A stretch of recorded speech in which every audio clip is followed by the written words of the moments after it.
tinipid. Ang Panginoon, hindi tayo tinipid. Amen? Tinipid ba tayo ng Panginoon? Lahat ng ating pangangailangan, binibigay ni Lord. Bakit? Kasi siya po yung source ng ating income. Sa oras nito, siya yung source na magpapala sa bawat isa sa atin. Malakas na palakpak sa Panginoon. Amen? Hindi ko masyadong naririnig. Malakas! Hallelujah! Amen! Huwag kayong magpipit para ang Panginoon, hindi tayo titipinin. Kung ano ang nangyayigay, yun ang ibabalik ng Panginoon. Amen? Yourself sa Luke chapter 6, verse 30. Magbigay kayo at kayo ibibigyan. Taka na mabuti, pigpig at umaapaw ay ibibigay niya sa inyong kanduhan. Sapagkat sa panukat na inyong sukat ay doon kayo muling susukatin. Amen? Ano yung Panginoon kapag nagbigay yan? Kapag nagbigay ka ng isang basong tubig, hindi naman isang basong tubig ang ibabalik ng Panginoon sa iyo. Isang picture. Yung malaki. Kapag nagbigay ka ng isang picture, isang balde, ano yung balde? Yung lagayan ng langis na malaki.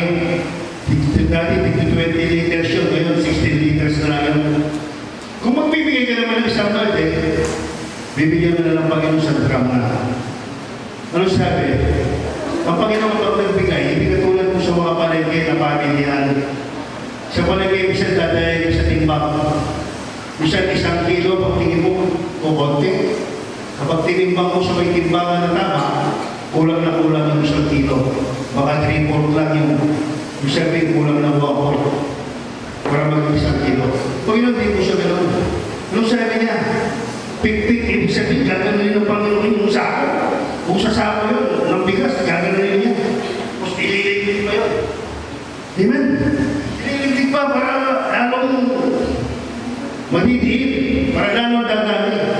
Tapos isisisik pa ng Panginoon, tutulak pa yan gano'n. Para malagyan lalo ng pagpapala. Ganyan mo magpala ang Panginoon. Hindi po katulad ng tao. Ang tao, nagtitipid. Pero ang Diyos, hindi tayo titipid. Alam niyo yung pagkakising nyo lang sa umaga kayo na humihinga kayo. Nagarti kayo ng mapayapang pistol na ngayon, malakas kayo, humihinga kayo. Blessing niya ni Lord. Maraming mga tao ngayon, isa din na gumigising. Pero bakit ginising ka ng Diyos kaninang umaga? Bakit ngayon dinala ka ng Diyos dito? Kasi gusto ng Diyos kung palain ka. Hindi lang material, higit sa lahat, spiritual na pagpapala. Amen? Tayo po ito ngayon, tayo magbigay sa gawain po ng ating mahal na Panginoon na ang pagbibigay niya po ay susi ng pagpapala. Bigay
Naigit pa sila na maibigay na kayanan. Ibalik ko po ito ng doble dahil po sa iyong mga pangakawan. Lord, i-bless mo po kanilang mga trabaho, kanilang physical na pangakawan, ang kanilang negosyo, kanilang hayupan, Panginoon. Ano man ang kanilang trabaho, Panginoon, i-bless mo po sila, Panginoon.